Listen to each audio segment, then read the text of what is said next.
Hi, I'm Dennis Beck. I'm an associate professor of educational technology at the University of Arkansas, and my research focuses and advocates um, for culturally and linguistically relevant students and special education populations in immersive learning environments and smart immersive learning environments.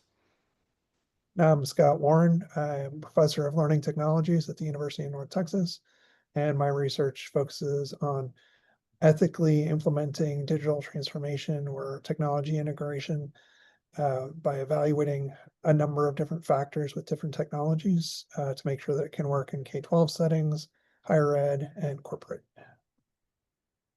And we're here today to talk to you about um, a series of tools that we've created called the Ethical Choices in Educational Technology Frameworks. And the particular one we want to talk to you today is the one we've recently developed for immersive technologies. Let me advance the slide. So overall, there's a need for technology adoption decision support. Um, the latest technology does not guarantee high quality instruction and equitable learning outcomes for all students. Um, Making decisions about one's own instructional approaches and technology adoptions is a form of agency. However, educators may lack training on questions to ask for evaluating things like the quality of their technology adoption idea, the feasibility of implementing the technology in their situation, and the ethical considerations regarding the technology and its implementation.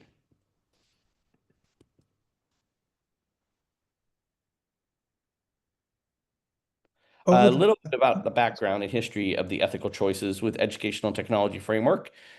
We have several of them. We started out with ECET K-12, and that one specifically is for elementary and secondary teachers and to help them evaluate educational technology. We then moved to create a version of the framework for called ECET ID, which is for higher education and instructors as well as corporate um, and higher ed instructional designers and managers evaluating technology adoption. And we've also created ECET ENV, which is environmental. And it's really any user examining the environmental impacts of an educational technology adoption. And then we realized there's a couple of kind, or there's some unique affordances in artificial intelligence. So we created one for called ESET AI for artificial intelligence. And now we've seen some of the same things coming up with immersive technologies, and thus our desire to create this one. Scott? so some of the things about the ethical choices with educational technology framework that are different from some of the others that are out there. Other ethics guidelines tend to just provide broad principles. And one of the challenges that we found working with K-12 teachers and having been teachers ourselves is we don't always know what questions to ask, especially when we're talking about complex technologies. And your average teacher doesn't necessarily have the professional development support to know what questions to ask. So we wanted to build something that would allow teachers to reflect on these questions that are important before adoption. And so as we move forward with the ESET frameworks, we wanted to have a series of very specific questions that allow them to interact with why and how they want to build this out in their particular curriculum and instruction. So good. Thank you, Scott. Um, the reason is because immersive technologies obviously offer tremendous promise, but they come with some serious global risks that really need to be acknowledged and looked at. For example, one major concern is the potential for manipulating individual and group behaviors. You might say, well, how? That's because immersive experience feel more real than other media, and as a result, they exert a stronger influence in our psychological system, and and that leads to ethical issues like those discussed in journalism, where immersion can blur the line between engagement and manipulation. There's also growing concerns about things like physical, mental, and social health. Users might face things like motion sickness, increased risk of falling, long-term physical strain from equipment use. Psychologically, immersive experience could lead to things like empathy-related disorders, desensitization to violence, and even PTSD, especially for vulnerable groups like children or chronic pain sufferers. Finally, there's unresolved challenges around data privacy and intellectual property. Personal information's collected without clear consent often, and immersive platforms can easily be used to spread misinformation or even violate IP rights. Um, these risks are even more pressing given how easily children and vulnerable adults can be exploited. So, but the thing that we want to emphasize here is there are a lot of risks, but that doesn't mean we avoid immersive technologies. It means that we use them ethically and thoughtfully in educational and societal contexts. And this slide here just summarizes some key educational risks associated with immersive technologies drawn from recent peer-reviewed research. And we've kind of covered those in the last slide, a lot of those, so we're going to skip over this, but I encourage you to go back to this and look at it again and read the paper. Scott, you want to take over? Sure. So why do we need specifically an immersive learning version of the ECET framework?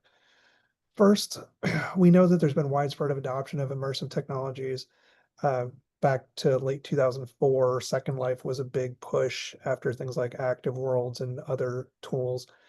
Um, Later on, as people tried to adopt these into classrooms at K-12 and higher ed, it was difficult to explain why we might want to do this. What are our ideas for it? Is it feasible to implement this in a classroom?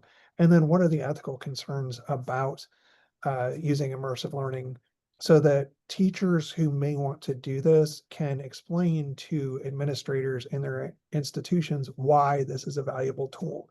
And sometimes they were meeting negative attitudes from institutions and administrators who didn't really understand why immersive learning was valuable.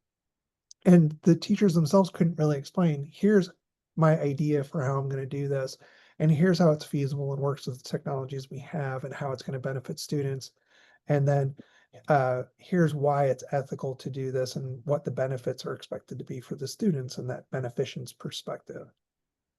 And then finally, there's a lack of institutional policies govern immersive technology use.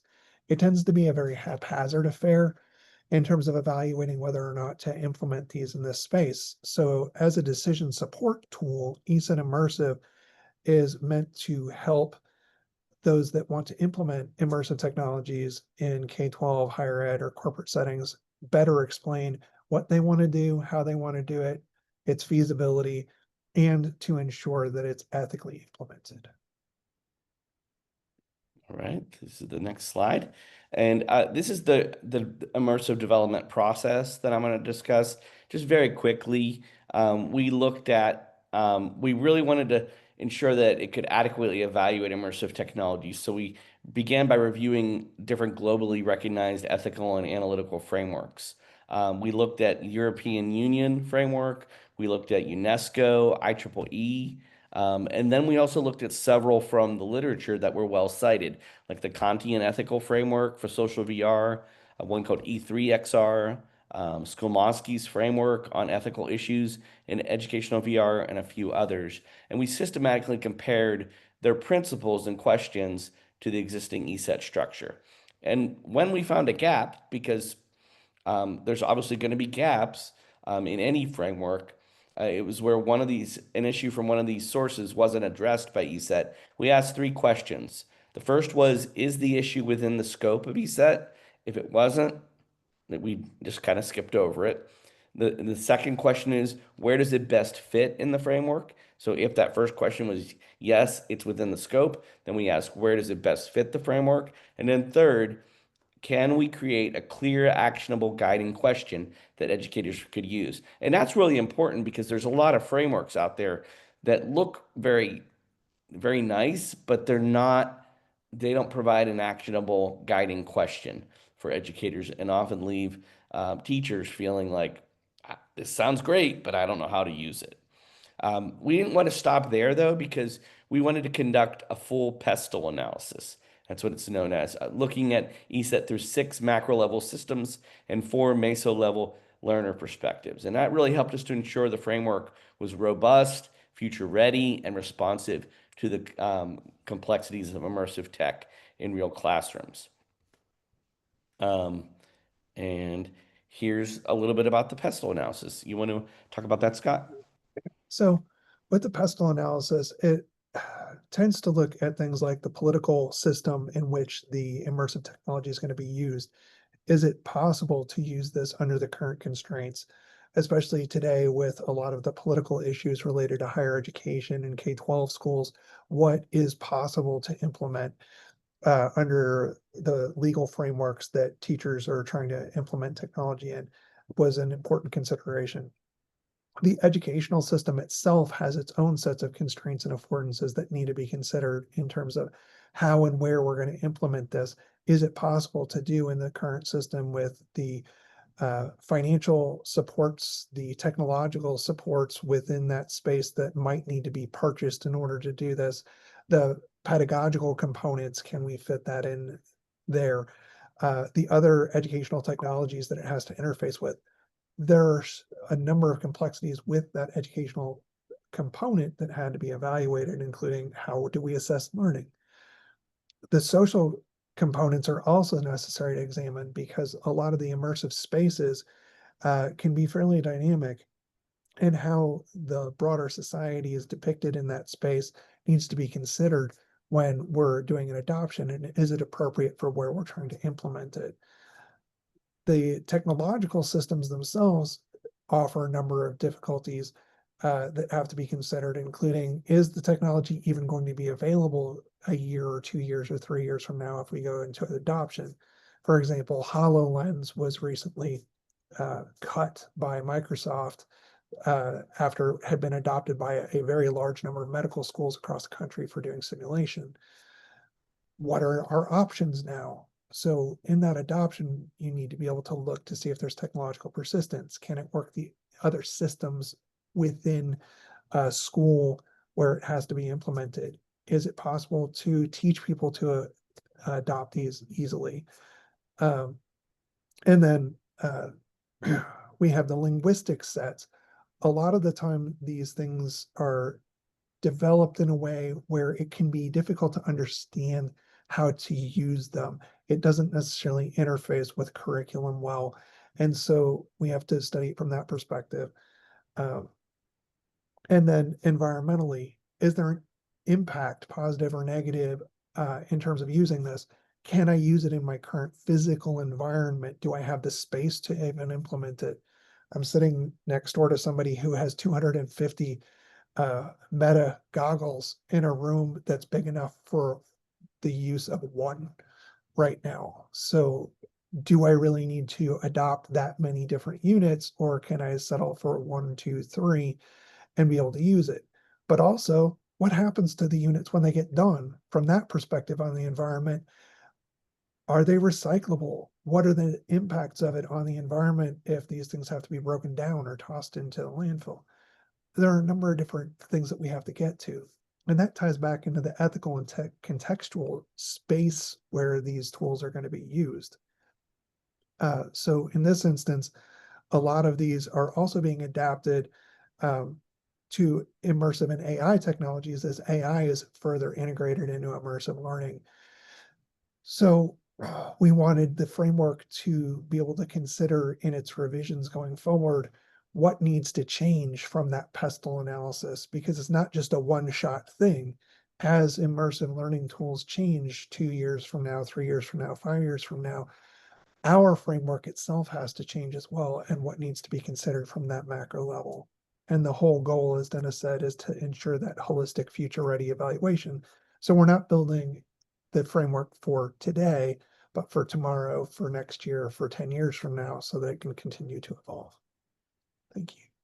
All right. So just breaking it down a little bit, the political system involved using integrating the political system with ESET, really involved incorporating things like political context.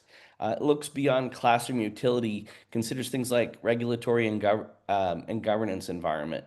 An example that might be there might be a really promising ed tech tool that is misaligned with state mandates or unusable under union agreements. We need to consider privacy legislation like FERPA or equity laws requiring broadband access. Political factors really impact every ESET phase, from idea through evaluation, and it can determine whether a tool is not just ethical, but also implementable. Um, Moving on, educational. As Scott mentioned, that internal educational ecosystem. Even a flashy tool can fail if it doesn't align with district learning objectives or pacing guides. So things like that, I think, are very important to determine if the tool fits into the curriculum, not just content-wise, but pedagogically. Next up is the social system, and social dynamics really look at how tools are perceived and adopted. A technology tool might be functionally perfect, but socially unacceptable. It might be seen as things like intrusive or inequitable or culturally tone deaf. Um, so this pestle lens really looks at and helps ESET consider things like relational and cultural factors. It'll say, will the tool improve belonging and inclusion? Will parents or students resist it? Are we reinforcing inequities unintentionally? Fourth up is technological feasibility. Again, what Scott mentioned. And again, it's not just about what's new, it's about what works in your ecosystem. You need to assess things like compatibility, support, scalability.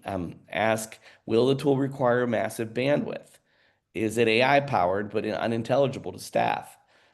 Can we maintain long term without burnout from the IT department?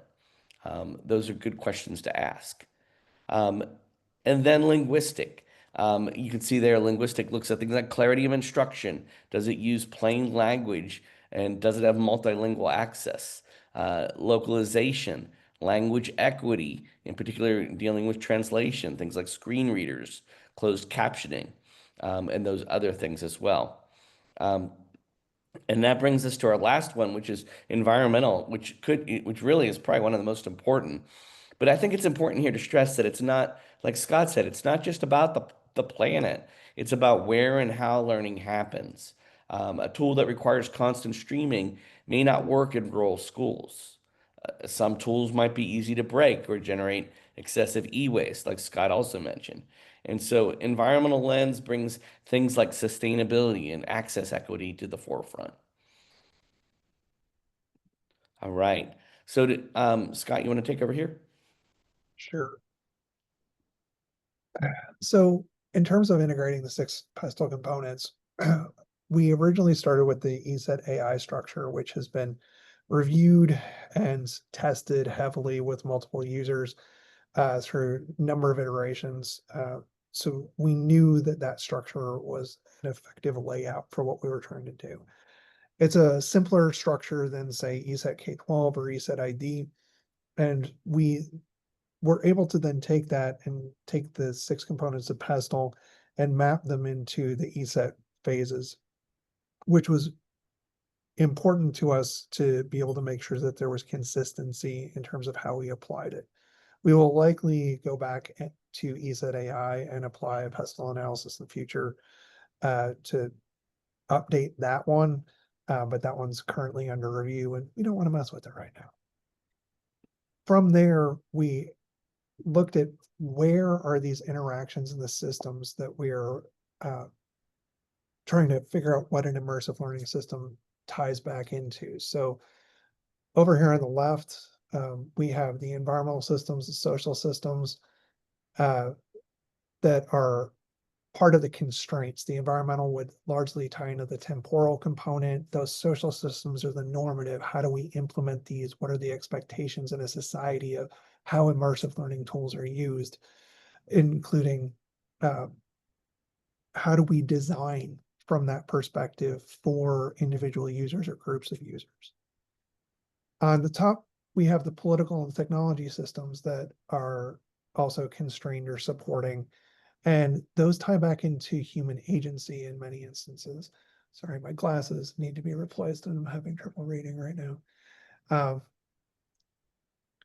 The political system can enable the implementation of technology. Once upon a time back in the 90s, our program at UNT to do online learning was enabled by the political system. There was funding put together in order to build our distance education program. Many folks over the last 20 years have been able to get some funding from political agencies, state level, local level, in order to be able to implement immersive learning systems. So that could be a benefit, but it can also be constrained in terms of, can we actually offer online learning in this space? So it may be a human justice component and an agency component if you've got students that cannot use an immersive learning tool. I myself currently have a student with visual impairment. I have an incoming one with a visual impairment. So doing things like using Second Life historically wasn't something that they could do, or I would have to find ways around it. So that would be another potential constraint. And then the technology systems, sometimes these things just don't play well together. We were unable to get some of our immersive systems connected to the internet here at the university because of policies that weren't implemented. Some of the technologies over the last 20 years that we've tried to implement wouldn't play with our cybersecurity systems, for example. And so we were unable to implement them and had to do it locally. Over on the right, we have the narrative components, that linguistic system. How do we design that space so that we can have communication among users in an effective way?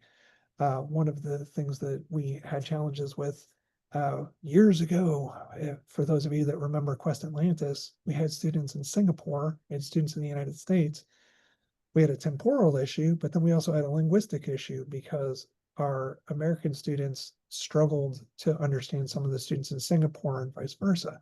And so that made it difficult to implement the actual learning content.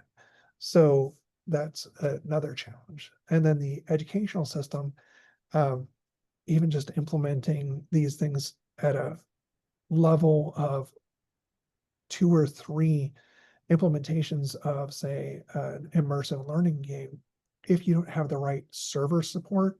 I worked in Freeport, Texas, trying to implement a game with Dr. Greg Jones many years ago. To download a 30 megabyte file took 3 days because they just did not have an educational system that was supportive of educational technology. Teachers would spend their entire class just trying to take a roll on their systems.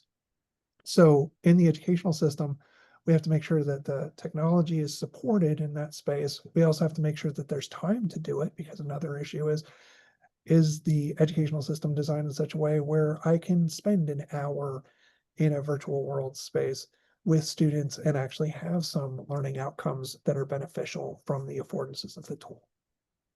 Then we come to the individual human systems here at the bottom as outputs. We have emotional and affective components that are impacted by the immersive space that we put students into and their interactions with others at that human level. And we've had issues where it was very positive, where students were able to build very strong relationships with other folks and then work elsewhere out in the world with them and built lifelong friendships. In other instances, we had some negative experiences because these are people interacting in a digital space where maybe they don't view each other as completely human. So our design has to be considered in this. There's cognitive issues that can tie into this. We know that with things like artificial intelligence now, we have things like hallucinations that can be negative. We have also noted that there's a lot of what they call offloading our cognitive tasks into the digital spaces. And so some people are losing their ability to engage in high level cognition. So these are some of the considerations that we need to think about as we design these immersive spaces. Psychomotor is another component that could be, sorry, can be potentially an issue. The psychomotor can tie into cognition as well. For me, even though I've been working in immersive learning spaces for 25 years, something like meta goggles make me violently ill because my psychomotor does not work well with this space, and I have visual issues, which is why I'm having trouble reading. And then there's identity. A lot of the time we build our avatars who become who we are. I can tell you the name of my avatar from Second Life that I've had since 2005 is Laramide. And I Mhm. have a strong identity with that because my daughter's name is Izzy, and I took Izzy, shortened it to Iz, and that's become my character. Still exists, still used it this year. So all of these things are pieces that we wanted to consider, both the inputs into the immersive learning system and the outputs at that individual human system that we care about. So what we did was we took all that and tried to integrate it into ESET. And so we began with the idea component. And that's where we began that evaluation process, right? Asking questions like, does this immersive technology make pedagogical sense? It includes criteria like explainability, meaning educators can clearly articulate how the tool supports learning.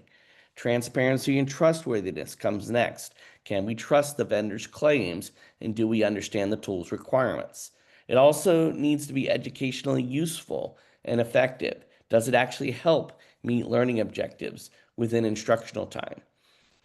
We also consider things like adaptability and whether it fosters learner agency, meaning instructors can tailor it to their classroom context. So this section really ensures that the technology aligns with what good teaching already requires: clarity, relevance, and purpose. And integrating all those aspects of Pestle into this made these questions so much more rich and holistic than in the beginning.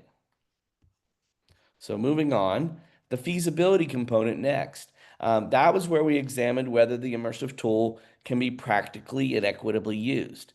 It starts with fairness and equity. Does every learner have access, regardless of ability or background?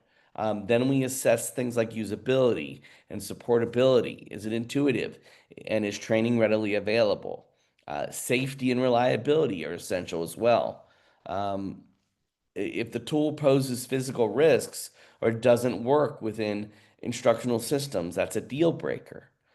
This section basically ensures that we're not asking educators to adopt something that's unscalable, unsafe, or inequitable.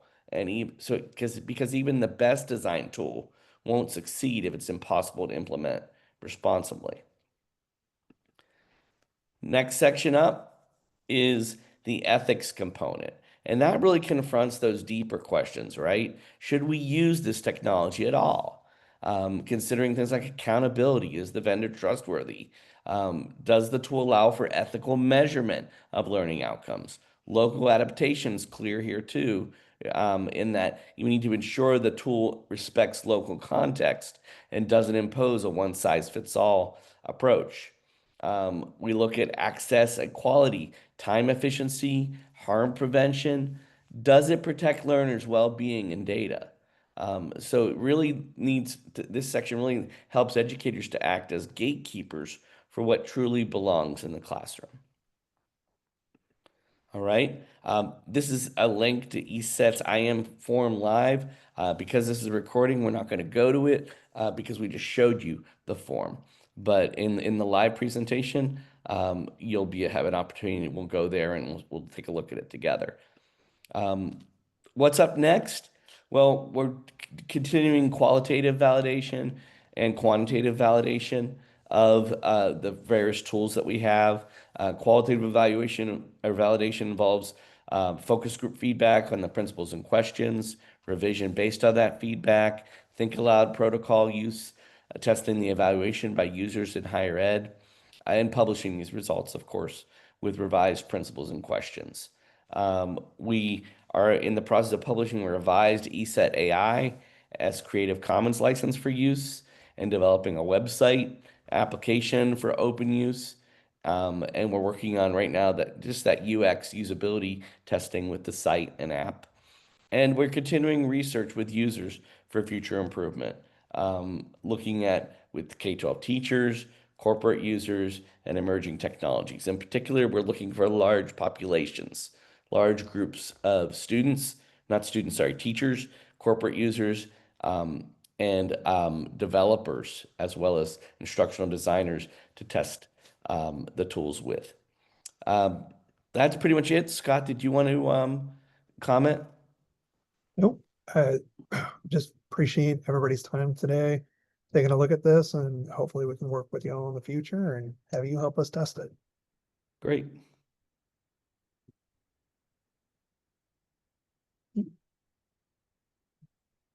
you want to stop?